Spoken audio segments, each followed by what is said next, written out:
But let me just reflect on a wonderful journey that Jan and I took. We were very privileged to take through Ethiopia, UAE and Oman. And it's, let me pose a couple of questions about it.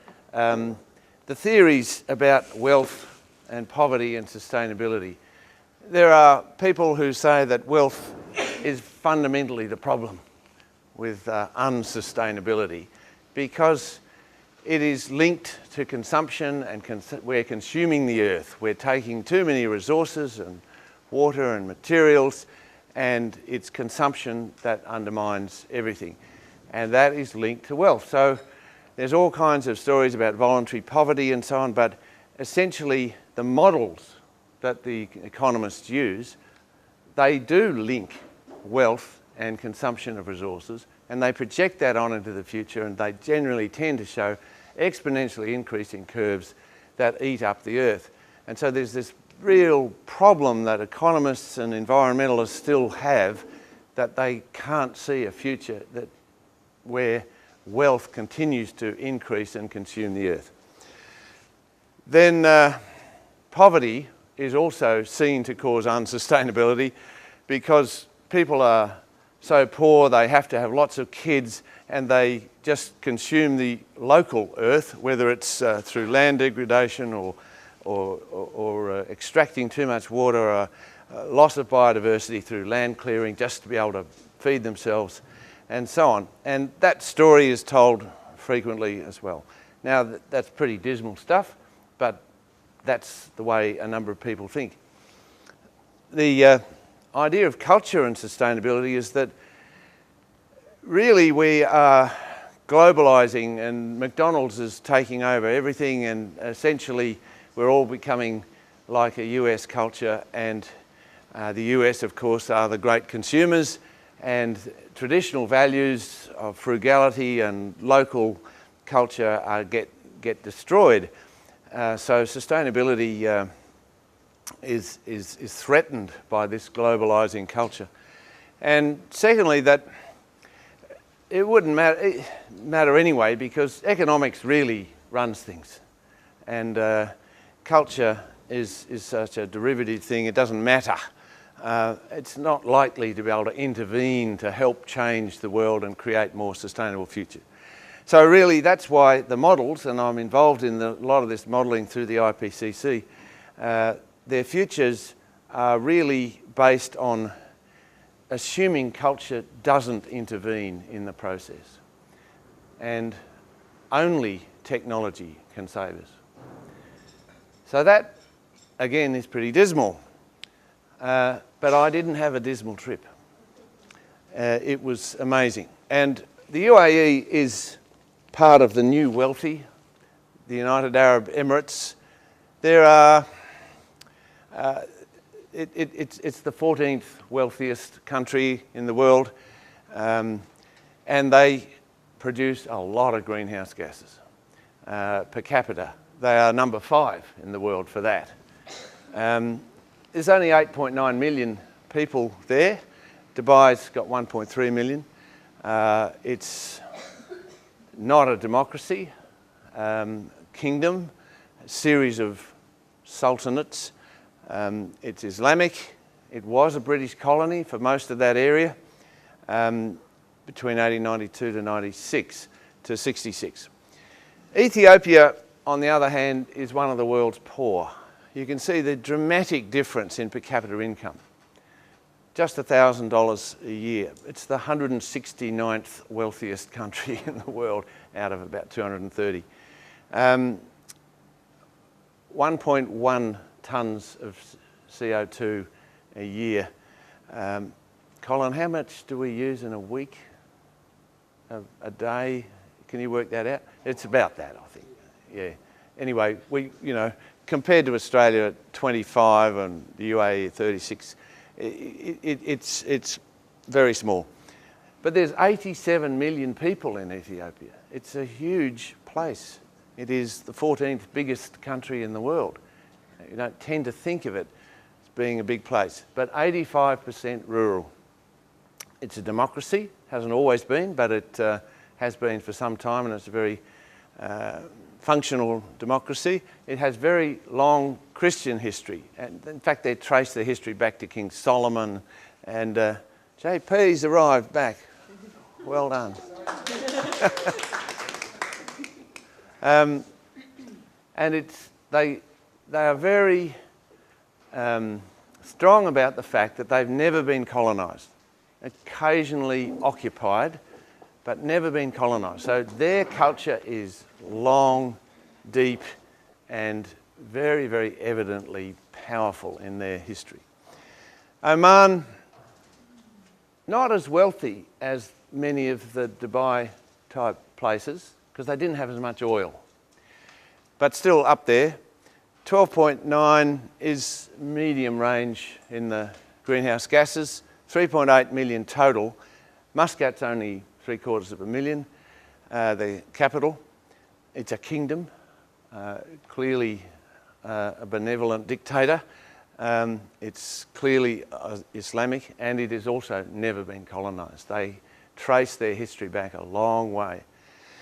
And Australia, the 9th wealthiest, the 9th most greenhouse intensive, 23 million now, 90% urban. We're a democracy, basically Christian in terms of our history, and a British colony. So for comparison, that's what we're looking at. Our itinerary was, we had 4 days in Dubai and Al Ain, 9 days in Ethiopia touring with 5 days at the IPCC and 7 days in Oman. So this makes me a real expert. The UAE is that little corner there, right next to the Straits of Hormuz, very well positioned, and it's part of the desert area of the Middle East. So you wake up in the morning and you walk out and you're surrounded by people wearing long white dresses and large coffee pots and a lot of wealth. It immediately hits you as a wealthy place. And the Sheikh Mohammed, whose picture is everywhere, is the ruler. And just to put in context, the big thing he talks about all the time now is the green economy. This is what he wants now to be a feature of the UAE. It's not something I would have predicted, but essentially he's built Dubai as a model of Las Vegas. That was clearly their goal, to be an American city in the desert, and now they're saying, let's do something different. We want to be a model in the Arabic world for the green economy. So they're doing a lot of rail, a lot of urban development that is quite different, and a lot of things like green roofs. And they invite eminent professors to come and talk and meet with their people, and this is our little group. Bayan on the left is doing his PhD with us. He's based in Dubai. The Australian in the middle, not me, the other guy there, is the key advisor to the chairman of the Metro Authority. So he's an Australian transport planner who I've worked with in Perth over the years, and he's now there advising them. So we've got some good links. And I did a talk in front of the assembled masses who were brought together for discussing what the green economy means for transport. They do have a centre of transport excellence there. MENA is the Middle East, North Africa, and we are trying to do more and more work with them. The metro is pretty amazing. It is the first Middle Eastern city to build a rail system. I mean, they've got all the oil. Why would you need a metro, electric metro? Well, it's happening right across the Middle East now. They're all copying Dubai, so it's an important system. The place inside is like a palace. The stations are like palaces. They're beautifully done, air-conditioned, and with lots of murals and stories to show their history, and they're very, very proud of it. And it's extremely well used. They've got a new light rail that's about to be opened, that's linking together, and these are the bus shelters, air-conditioned bus shelters. They're pretty high quality. Dubai's usage of public transport has leapt from being one of the least to up there now, similar to a European city. Very dramatic increase in their transit use. And the metro runs right along, it's a long thin city and it runs right through the middle of that. The green part is the new light rail, and the dotted lines are the extensions that they're going to build later as the city grows that way. You can see the old city is based around here, around the creek as they call it, and it's quite an old part of the city which we enjoyed going to, but mostly it's a very modern city. It's quite dense, and some of it's very dense. This is the tallest building in the world, right on a station, so you can get to the Burj on a station. But it is struggling. It's not like a European city because they built these amazing highways. That was how you built a city when you're trying to be Las Vegas. And they're now moving away from it. So it's an important shift, but it's a struggle because there's no real model for it. And this is how they started building these kind of things. They're building high-speed rail right across the whole of the UAE and into Oman. Down the bottom here is a picture of an Australian Perth guy who is doing the planning for it. He's based in LA. But you can see how it's linking all of these major centres together. That's a huge project, very expensive, but it is something they believe is necessary for their long-term future. So they are making choices between the kind of city they want to have, and most of their discussions are about how to do the one on the right rather than the one on the left, but the one on the left is still pretty obviously what is there. We went to the Dubai Municipal Corporation just to see some of their innovations. They have a motto to create comfort of sustainable living, and they have a big effort now to try and do green roofs, and they've got models all over the place, and all the new buildings are supposed to have green roofs. There's one that we saw. If you look through the window, you can see a struggling green roof there, and in the background is the Sheikh looking on. But it is a very hot place. It was over 45 each day we were there. Down the road in Abu Dhabi is Masdar, which was the first attempt to try and make a zero carbon city anywhere in the world. And it has these ancient solar chimneys, which are an Arabic invention about how to get hot air out of a house and have a natural kind of air conditioning. And they're building them into all their new buildings. And it's a functional place now. You can go there to MIT, the Masdar Institute of Technology. But Dubai is now going to try and do the same thing. They want to build Dubai Sustainable City. It's got all these models up, and we went and met the people who are designing it from UC Davis. Why would you pick UC Davis to design your sustainable city? In fact, why would you pick any American? Because they don't have a single model of a low carbon city anywhere that they've built in recent times. But that's the kind of link they've got. They've still got very strong American links. And the UC Davis guys are trying pretty hard, but when they discovered the kind of projects we've been involved in, they were very keen to keep up the dialogue. Now, there's a bit of a theme through this today about healthy, happy kids. It has to be one of the indicators of sustainability.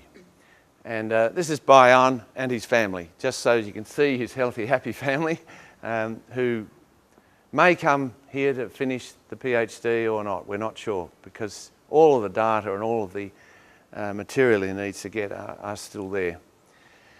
But that's looking out his window. It's not a bad view. He actually lives in Sharjah, which is right next to Dubai, and it's a very beautiful and dense city, and you can see why that will work better with a rail system in it. But you can go to old parts of the city, the old souk, and in each of the places we went, the marketplace was very important. They're very colourful, and they are part of the old walking city. That's how they were built. The cities were built around the market centre, which is the walking city, and they're still alive and well. And you can see some of the new buildings and restored old ones with these solar chimneys that are there. And if you look at the new areas with the sail-like building that's typical of Dubai, and right next to it are these solar chimneys. So their culture at least is being expressed in a green way, and bringing out some of that culture from the past to help them in their future. But certainly consumerism is alive and well in Dubai. This is one of the amazing malls where you can go and watch a huge sharks floating by, and they put on amazing events with water, and that's the Burj Tower in the background. And it is a pretty extraordinary skyline, and does compete with that Las Vegas effect, especially some of their new buildings. This is the Merlin, no, not Merlin, what's it called? What was it? Atlantis. Yeah, you go under the water to come up on this little island. So, but very close by is the desert. You go from there to Al Ain. Al Ain is part of Abu Dhabi, but it's a few hours away, and it's on the edge of the border with Oman, and Oman is featured by these kind of mountains. It's very limestone and very high compared to the flat sands of UAE. On the way down from going to Hafit, that mountain, we were flagged down by some people who wanted to offer us some coffee on the side of the road. They were from Saudi Arabia. They did try to convert us on the spot, but it was also a very nice, hospitable event. And hospitality is built into these cultures right through the area. I should mention that Cole Hendricken lived in Dubai and went to all these places. You lived there for several years, didn't you? So you know far more about it than I do, and please correct me at every point. But it is amazing how they have this beautiful old culture relating to forts and castles, and they are now making the most of them. Most of them have World Heritage listings, and they are beautiful to go to, and they are a very important part of their history and culture now. This is a Bedouin tent that's laid out to show you how they lived, and they were used by the rulers. This is the former ruler who brought together the whole of the UAE, and his son, who is now the Crown Prince of Abu Dhabi and is the president of UAE now. Now what you find is the oases that are still a very important part of their economies. Little spots where water was available, and they create some amazingly intense agriculture in those places, all based on the Falaj irrigation system, which is directing water through in precisely the right amounts to each of the areas there, and producing dates and mangoes and lemons and oranges and things. And they do have some extraordinary architecture. This is a fort that is traced back. You can imagine coming to that out of the desert, and those forts were right next to the oases. They were protecting their major resource. This is an exhibition we went to on the last of the British explorers, Tessiger. It doesn't look very British there, but he actually lived as a Bedouin with the in that area, and explored the empty quarter, as it's called, which is still very empty. they trace their history back a long way, and they've made a replica of one of the original settlements, which goes back 3,000 years. So to Ethiopia, where we spent a longer period. It's across the Red Sea, but it's, and you can see it's landlocked, surrounded by Somalia, Sudan, Kenya, what else? Egypt, Eritrea, yeah. And you're not really supposed to go near the borders because there's a bit of trouble there. And if you apply to go to Ethiopia, the Department of Foreign Affairs will try and talk you out of it and say it's very, very, risky place to go. We had no sense of that whatsoever from the time we were there. We were well looked after. This is our guide, Kipru, who came with us for the entire 10 days. And down in the bottom corner there, the guy on the left is Michael, who runs this business. He's Australian. He fell in love with Ethiopia. He lives there, and he runs these tours through Ethiopia for anyone who wants to go. I can highly recommend them as a group. They're terrific.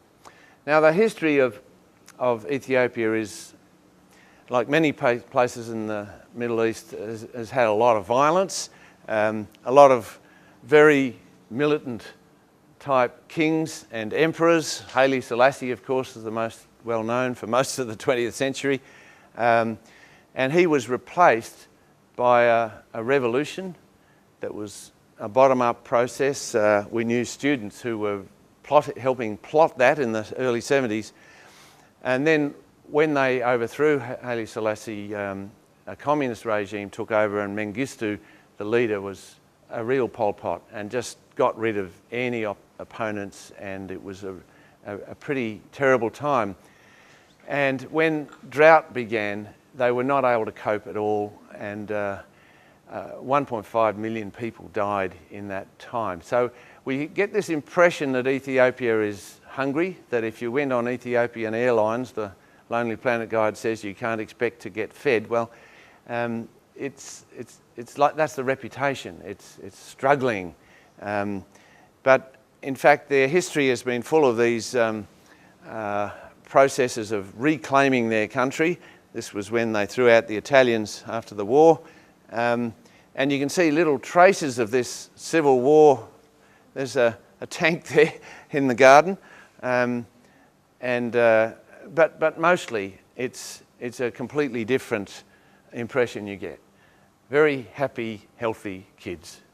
It's a very good indicator that things are doing okay, and you don't see any signs of hungry poor. And it is full of food and life and colour. This is one of the markets. People trying to sell you food all the time. Now you can look in the background and see the kind of soil they have. It is, even in Addis Ababa, the area around it, you can see it's very fertile soil. And it is volcanic soil, and they get 3 crops a year off this soil. In some places it's a struggle, lots of rocks like this, and you see very primitive agriculture, people carrying water, and it's rural poverty, but it's not at the point where you can say people are mostly going hungry. The one thing that you do notice is that the animals seem to occupy the road space far more than cars. If you drive around, there's not a lot of other cars around, apart from in the city. And everywhere people walking their livestock to markets and to different places to graze them.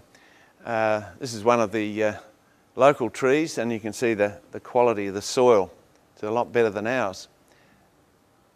And there's a typical house there, a lot of little simple wooden structure with mud stucco on them. But 3 crops a year can be got off there. A few drier places like this. But still very beautiful. Now they do have rivers. This is very elevated. Addis Ababa is 2,500 metres high, so you really, you wonder, and this is where all their amazing marathon runners come from, of course. They have a height advantage. But the rivers are very rarely dammed for irrigation. It's one of their big programs now to try and get irrigation going through their countryside so that they can be more self-sufficient. So there's a big dam proposal on the Nile. Now there was an arrangement early on that the British made with Egypt that the dams would only be in Egypt and it would service their economy, not further up the river. So there's been an ongoing diplomatic incident, at least, between Egypt and Ethiopia about the building of this dam, but it's 100% supported in Ethiopia. Yes, we can, has a certain ring to it, but that is what they're doing in building this dam. Now, everywhere you go, you get injera. In the Lonely Planet Guide, it says some people thought it was the tablecloth rather than the food. It is a kind of, it feels quite plastic, but it comes from a grain called teff, and it's cooked on an open fire like this. You can see wood fire. All their cooking's done on wood fires, and it's their standard food. It's as you can see how it looks. Tastes okay, but I wouldn't go out of my way for it. But it is certainly their staple, and it's different, and it's really a long history of it. But you do see lots of animals everywhere. It is part of their culture to just share the animals everywhere, in the settlements and running along the roads to market. And out in the countryside, you're constantly having to slow down to let the animals pass. Now this, what was the story with this little girl, Jan? I bought a cross from her, that's right, yeah. And she was very happy about that. The ones next to her thought that we should have bought something from them. But they do flock around. They do come up and want to talk to Ferengi, which is foreigner. But the colour is amazing. It really stays with you. The other feature is that there are a lot of people walking all the time in the streets and not many cars. In fact, you know, they very slowly get out of the way because it's their road, and there's no rules about priority for them. They just have it, and it's always been that way. And especially in the country, there's a lot of walking. Now, we had a chat to these people. They were walking for a whole day to get to a family event, and they would stay there and then walk back for a whole day. These women were bringing a few sticks to the market to sell, and it was going to take them 4 hours to get to the market and 4 hours to get back. So it's a whole day just walking with their animals. And you can get a taxi. There's lots of little bajaj, as they call them. They're all around the world, all through Indonesia and so on. But the three-wheeler taxis, and they stop anywhere. You just flag them down. And the bigger buses of various sizes everywhere, and lots of queues for them. And one queue we saw went for about 300 metres. And they turned out to be public servants because they get free public transport, and they're all just piling up for these buses.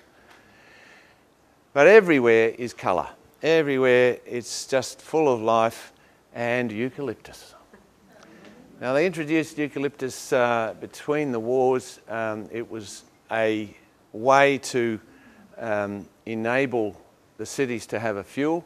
It grows incredibly fast there. It's mostly Eucalyptus globulus, the Tasmanian blue gum. But you can see them being carried, and everywhere you see, they're like sticks. They don't grow to very big sizes because they cut them and then they coppice. So it's a constant renewable crop, and every village has them, virtually every house has them, and they're just popping up everywhere. And they grow on all kinds of territory. This is a eucalyptus-based place that was cutting down and selling. Every Ethiopian carries a stick. And here, if you look, you've got in the background someone carrying some leaves and grass. That's all going to be used for animals and for cooking. You've got eucalyptus growing and cut and stacked up there. It's a biomass-oriented energy economy. They do import a bit of gas coming in trucks, and it's clearly a lot more expensive. It's a very ancient culture. It in fact goes back to Lucy, who was around 3.5 million years ago. Lucy is very tiny. As a full-grown adult, she's about half the size of our guide, and Lucy is of course, very famous find because she was considered to be the first human. There are a few others now found, probably older. So Addis Abeba's in the centre there, and we went north. You can see the source of the Blue Nile is in a lake called Lake Tana, and we went to Gondar and a series of other cities there, and we went out to Harar, which is out to the right there. The Blue Nile is not quite as big as it's been before, and it's not very blue because at this stage of the year where the rain's coming, there's a fair bit of topsoil being washed off. But it's a pretty spectacular place and pretty special to go for a boat ride on the Blue Nile out to one of the islands. Now, the history of this country is that they have this very strong Christian tradition, and every now and then they'd get invaded and have fights, and the churches would retreat to places like islands or high up in the mountains and create a place of safety, of refuge, just the same way Iona and other places were refuges for the Christian churches in Europe during various periods of history. So we went to this island and to an ancient church that's circular, and inside is the most amazing murals. They have this long tradition of drawing people with very large eyes, and they're looking to the side. Now, if you have a face with only one eye showing, that's a heathen. They're not the nice people. So the Christians and the heroes are the ones with two eyes, and St. George is featuring a lot. They like him. But absolutely stunning colours, and they're going back hundreds and hundreds of years. This is our guide doing a drumming show, which they are African, and so drums are a real feature of their churches. And beautiful villages with lots of colour. Now, the three cities, we went to 4 cities apart from that. Lalibela, Axum and Gondar. They are all very different and quite amazing. So we flew Ethiopian Airways, and they did give us food. Gondar, who's read The Lord of the Rings, that's part of that, and you can see how it seeped into Tolkien's perceptions. It's part of the medieval history. It's filled with these castles. It's called Camelot, the Ethiopian Camelot, and pretty amazing. And inside, the eyes are watching, and St. George is there too. And you can see why the eyes are picked on like this. So it's very hard to take pictures like this one, but and the one on the left, the picture on the left is a modern piece of art, and they continue that tradition. Axum goes back to the 4th century BC. These huge monoliths are like from Egypt. they are very ancient, and some of them still standing. Some of them have fallen over the years, but they were graves, like the pyramids, and they have a particular architecture which is meant to show that there are windows for the spirits to leave from, and underneath are the tombs. But there are various kinds of these monoliths everywhere, and underneath are the tombs that are slowly being excavated. And in every one of them, they've found amazing stuff, which is being kept. Now, I wanted to show this one. We're on the way to King Caleb's tomb, and this guy desperately wanted to sell me a piece of rock that was some precious stone, and he ran about 3 kilometres, just like an Ethiopian marathon runner. And you can see how genetically based it is. And he got a bit out of me, but I didn't get as much as he wanted. But this is King Caleb's tomb, and King Caleb was one of the great rulers of their ancient history.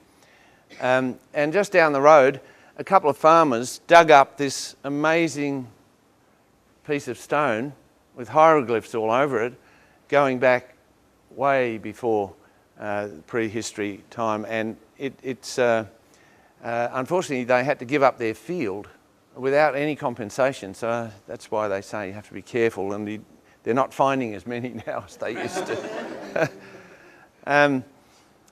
You go past the legendary Queen of Sheba's baths. Now, Queen of Sheba was probably real, and because she's in the Bible, she went and visited King Solomon. But their history is that they had a liaison and had a son, and that son went back later to visit King Solomon and brought back with him the Ark of the Covenant, which is the traditional place that is the most sacred. And they have it in Ethiopia. In fact, they have it in Axum. We actually, someone drowned in there that day, so there was a bit of a funeral going on. But everywhere we went, there was this hospitality. This is Ethiopian coffee. It's their main export. And it is fantastic coffee, and you get offered this all over the place. Now, the Ark of the Covenant is supposed to be in there. It's been there for thousands of years, and there's only one person allowed to see it. And at the end of his life, he chooses someone else who can go and look after the Ark. And it's not a very impressive building, is it, for such an impressive memorial? I think it's one part of their history. It's probably not true. This mosque was built, it's like a mosque. It's a church built by Haile Selassie. Absolutely massive inside, covered with the most amazing portraits. This is one of their ancient books that they showed us, and they put on a bit of a dance and music for what they do in the church. Lalibela has to be the highlight. Lalibela is unbelievable. Now, if you look closely, you'll see holes in the earth and sculptured buildings all over the place. There are 11 churches built in the 12th century, hewn out of the rock by King Lalibela, who's supposed to have done it by himself in 23 years. I think he had some help with that little axe, because these are very impressive. They are not going to fall over because they are actually part of the mountain. And inside, they are extraordinary. Now, this is high up in the mountains. This is our hotel. And most of the time, you spent underground going through these places. And there were services on. They're very happy to have you part of it, and you can take pictures and just enjoy the whole process of what's going on. And they are very devout. And there are saints carved out of the rock that are amazingly there. Now, I had a picture on my wall when I was an undergraduate of this church, St. George's. I don't know why, I just saw it and I couldn't believe that these things existed. So when we went there and saw it, it was pretty special, because these are all World Heritage Sites. Amazing churches that are still well used. And inside, you see, everything is carved.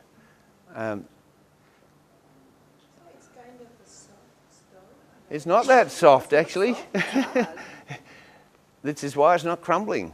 See, it doesn't look as though it's actually pretty hard. So these little axes would have taken them a long time. This is one of the priests, the Lalibela Cross, which we have a copy of. And all around, so photogenic, so beautifully soft and full of devout people and ancient doors and people who are participating in these services that are happening all the time. Now, this little guy came up to me and said, "Where are you from?" I said, "Australia." He says, "Ah, I have Australian 50-cent piece. How much would you give me?" How entrepreneurial can you get, you know? So I gave him the equivalent of $3, which he thought was fantastic. And the next day, yeah, I'm still carrying it. And the next day, he tracked us down. He knew we'd be in one of the tourist spots, and he gave me a little wooden cross. He said, "This is for you," and I still wear it. So there it is. That's it got through customs. And he then took my card because he wanted to keep in touch. And our guide said, "You'll get all kinds of requests now for helping out the family and so on," but we haven't. So he's a friend for life. There's my cross. And just another image of the St. George. And the extraordinary art and colour of it all. Just coming out of Lalibela, you see this sign, "Save your holy land." I said, "What's that mean?" He says, "Well, it's actually about the whole land, about how we relate to the earth and the water and everything in it." So it's actually a real ecological statement. It's a statement of culture and sustainability. The final city is Harar, which is a 16th century walled Islamic city. And you can see the wall down the bottom there, colourful buildings emerging. It used to be all white, and it's a classic walking city. And you can walk through here and see all the markets at work. Beautiful handmade housing, of course, lots of colours. People on sewing machines in the street. And some of it's falling apart, but mostly it's in pretty good condition. And I like this respect, because you remember the seminar we had with Leo. We've got this new approach about walking cities, transit cities, auto cities, that you need to recognise them and then respect them in the planning system. Respect the values that underlie that urban fabric. And so he was showing me. Now there's a few wealthy places, and we went inside one, and you can stay in these places, and they're just amazing inside. Full of these. This is me, I crashed this day. Look at that. Amazing basket weaving, and just so colourful. They produce a very nice beer in this Islamic city, and the brewery is right next to the mosque. So this says something about their culture. And at night, you can go and feed the hyenas, which are totally wild, and they come in at night to try and get scraps, and people have been, for 6 generations, have been feeding these families. They know them all by name, and you can go and have your photo taken doing crazy things with hyenas. Did you feed them? No, it didn't appeal. What does Ethiopia export? Coffee and chat. Who's heard of chat? How about that? You chew it, yeah, and it's a stimulant, and in fact it's pretty stimulating. And it's actually taking over some of the areas where they grow food crops, because there's a big market for it, both in Ethiopia, and they also export it to Somaliland and Somalia and Sudan and so on. But unbelievably colourful, the chat market. It's extraordinary. The colours. And the sticks that are left from the chat, they pick them up and they use them for their biomass stoves. Other natural resources becoming important. They've got lots of forests like this, and they've found that the false banana tree there is full of pharmaceuticals, and they're starting to work on that kind of thing. They export athletes all over the world, soccer teams everywhere. But mostly it's an economy that is very self-sufficient. It isn't like those exporting countries in UAE based on oil. And they recycle everything. This is a special recycling market. They take everything and recycle it. And lots of hard, simple work. So Ethiopia's economy now is growing at about 10% a year, and their goal is to be a middle-income country by 2025, but to lead in the green economy by doing it carbon neutral. So they are going to grow and not increase their fossil fuel consumption.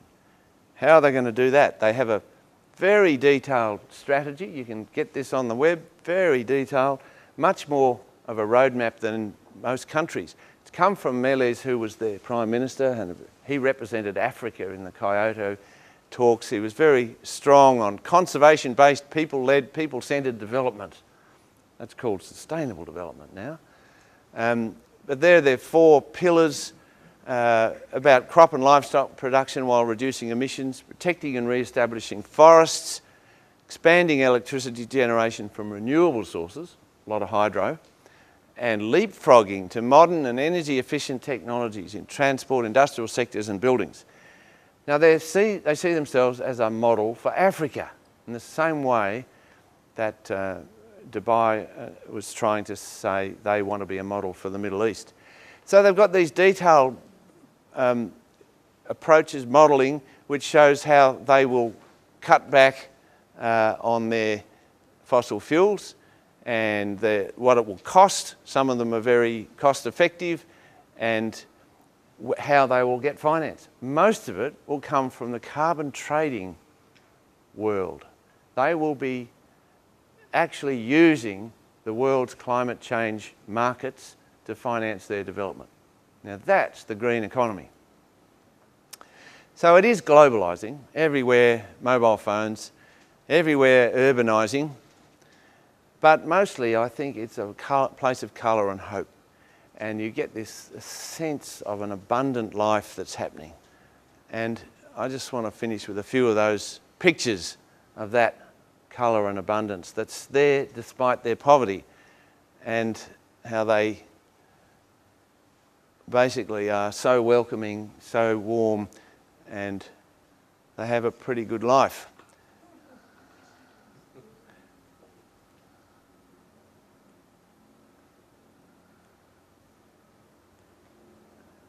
Ethiopia. God bless Ethiopia. So what's the message? Culture is powerful. It can bring sustainability. They have a very strong commitment, especially if it's aligned with economic and technology.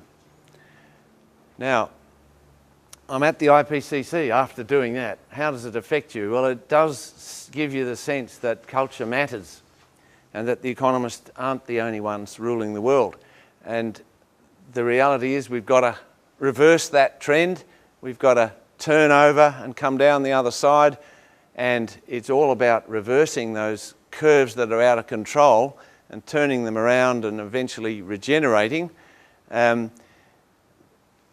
that's obviously going to require everything we can get from technology and economics and culture. And we're in the Transport Committee. What do? When we started, it was all about technology.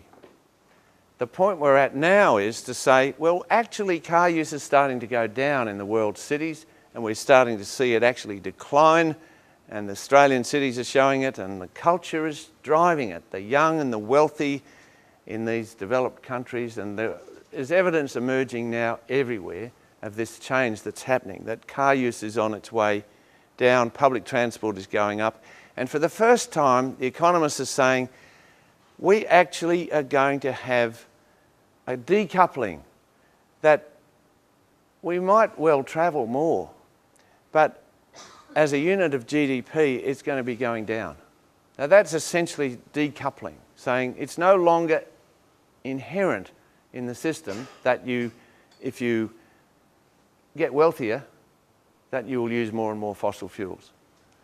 We are turning over, and there are some places where the decoupling is very clear. Washington DC and Portland are very good examples of it. They're, the vehicle miles of travel have plateaued, but they're still getting wealthy because they've built rail systems. So we seem to have turned the corner on the car, and the latest data that Jeff has just produced is showing that. So this is our new graph that we're going to use in the Transport Committee. It's been published, so I'm not telling secrets, and it does show things going down and enabling us to reach the 2-degree rise, which is the only potential salvation for the world. If you go to 4 degrees, we're stuffed. So that we can show that it can happen. But down the bottom there, you see the emerging city, the non-OECD, the Ethiopias of this world, which they're still predicting they'll go up a bit. Well, maybe they won't. Maybe the Ethiopias and so on of this world will show that you can do it without that. And there's some of the scenarios. But so the message is that culture does matter. And the technologists on our committee are starting to say, okay, we can see that it matters. And the modelling is starting to reflect it. On this corner of the Horn here, and it's, you can see that it actually relates all the way down to Zanzibar, across to Goa, and that very ancient trade route around there. So it's always been part of a substantial trade route. The Sultan Qaboos took over from his father in 1970.